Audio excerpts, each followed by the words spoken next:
สวัสดีทุกท่านเนาะพบกันอีกเช่นเคยมื้อนี้เลยตำหมกตองเนาะตำหมกตองใส่กระปูหน่อยมีหมากปีเนาะหมกตองสมร้ายเอาหมากปีมาตัดพักกันแย่งกินกับ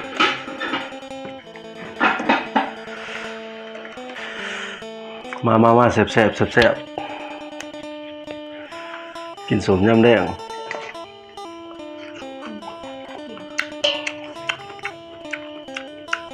แซ่บเลยข้าวกูเลยใส่ปีเนาะ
มีปลาคานำหน่อยหนึ่ง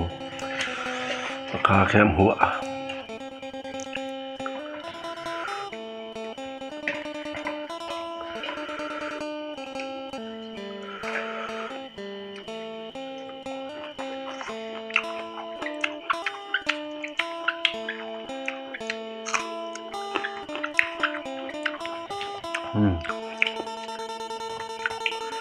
ปลาคาบ่จะเข้ากันปานใดก็คือปลากระเนี้ย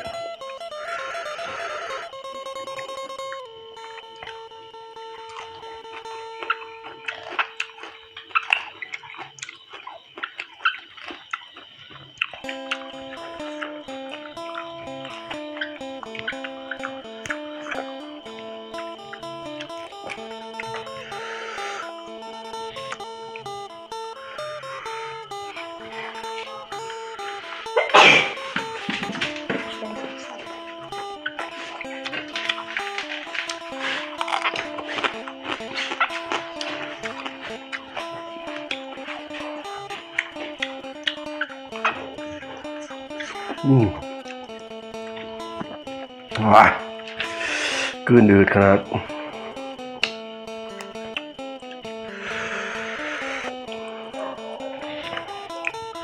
กินย่ำคำพี่น้องเลยอยากซื้อมือจะหน่อย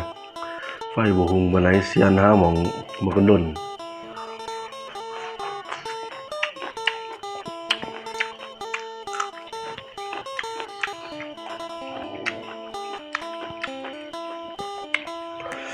ว้า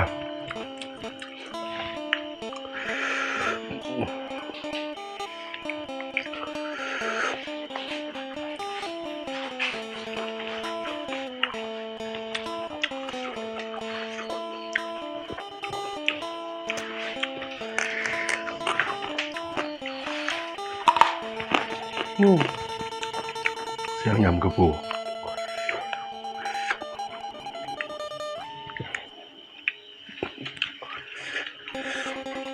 มาตะเพ็ดสองมาเพ็ดอะไร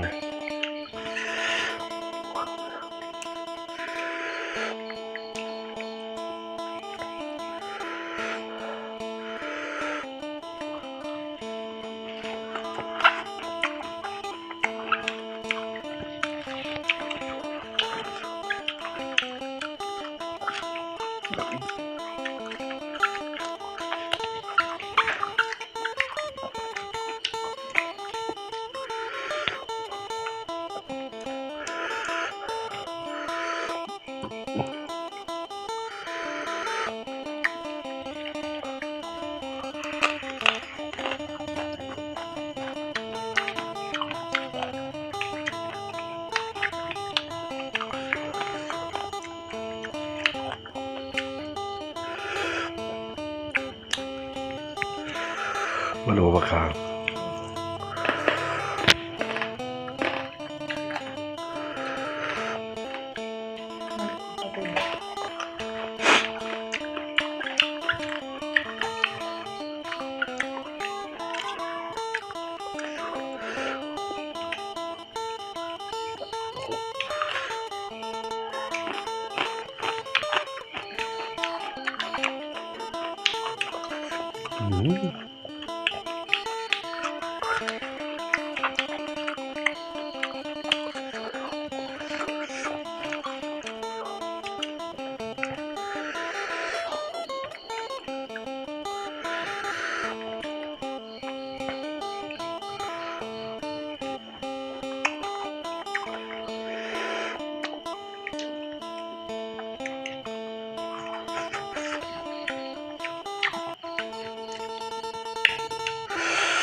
น้ำตาเริ่มไหลแล้ว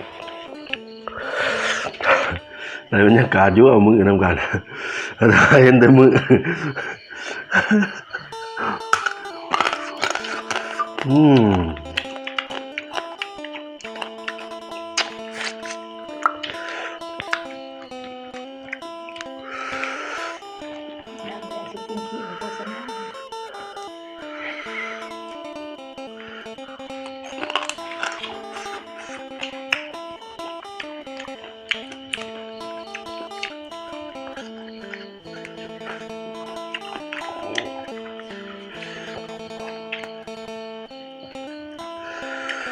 โอ้ยรู้สึกว่าอยากเขาคือว่าได้กินหมกสมก่อน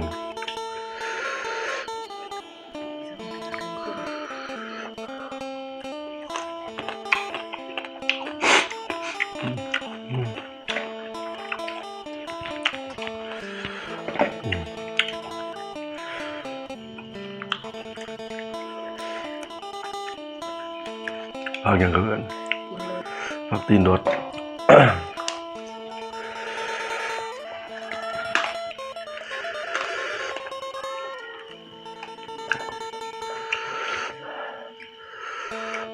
เข้ากันมั้ง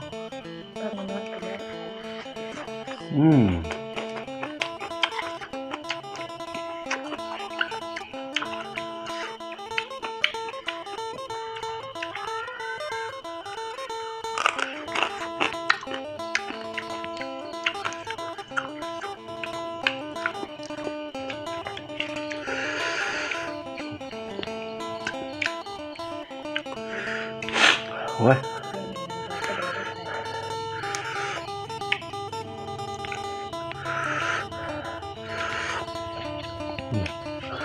ดีดเข้าตาละเริ่มสิเหมาะตัวเทียนเลยดิ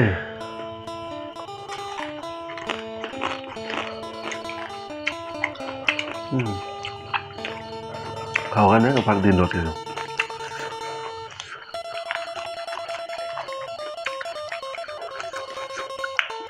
ขึ้นคืนจะหน่อย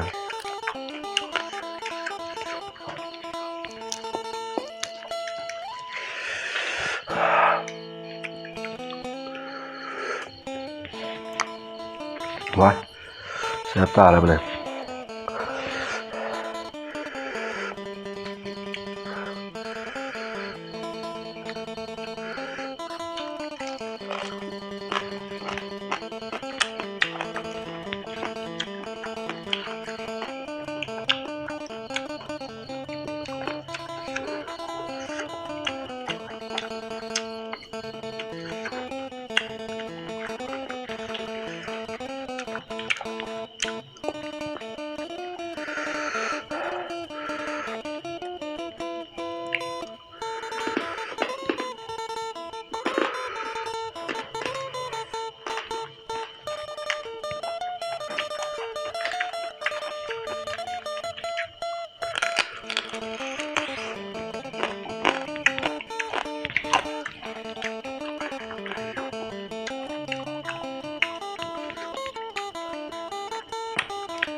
ยังมีซอสอยู่นี่อยู่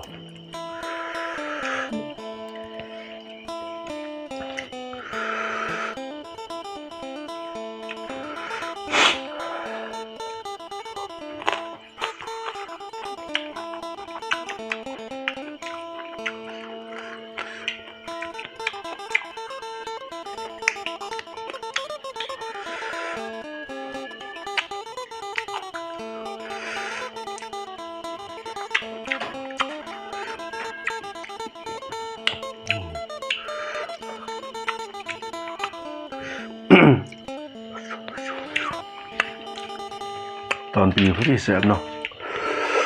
มันนอดเดือกสมบูรณ์เดือมักตอง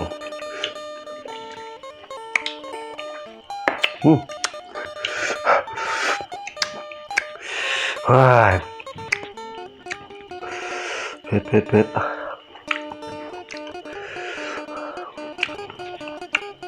บ้า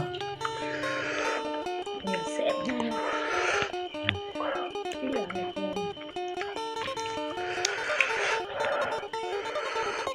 เมื่อทำนัดอีกทีคมจะทำได้ใช่ไหม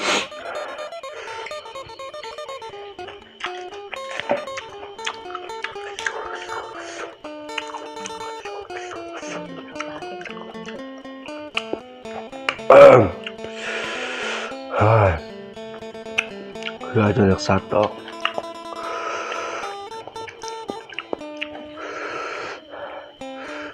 กินร้อยบ้านเลย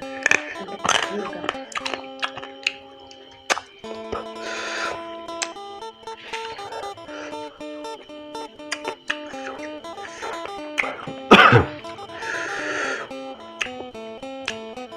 ได้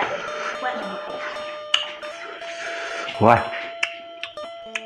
เผ็ดตายแหงมัน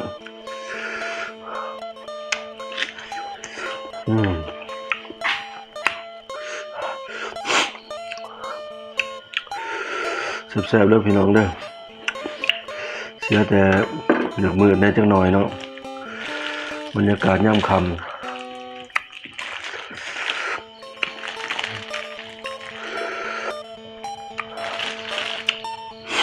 ดอกไฟคือว่าบ่จะหุงไปแล้วสำหรับคลิปนี้ก็เอาซ้ำนี้ก่อนเนาะพี่น้องเนาะก่อนจะจากกันก็อย่าลืมนะฝากช่วยกดติดตามกดไลค์กดแชร์ฝากติดตามส่องน้อยๆเด้อขอขอบใจสำหรับทุกท่านที่ว่าให้เกียรติติดตามรับชมขอให้ทุกท่านมีสุขภาพแข็งแรงปราศจากโรคภัยไข้เจ็บขอให้ลำด้วยเบิดสุขคนอย่าลืมรักษามาตรการผ่อนผันพี่น้องเลยมื้อนี้ก็ข่าวประเทศเฮาตัวเลขติดพยาธิโควิดเพิ่มขึ้น50กว่าคนเนาะนักบุญก็แม่นจะมาสัก30ปลายแต่ก็ยังดีที่ว่าเป็นตัวเลขผู้ติดเชื้อนำเขาแต่ว่าอยู่นครหลวงเนาะมีชุมชนผู้หนึ่งเป็นห่วงเบิดสุคนเนาะระมัดระวังการไปการมาสอบอยู่หากินฝากซ้ำนี้ก่อนเนาะคลิปนี้เนาะพบกันใหม่คลิปหน้า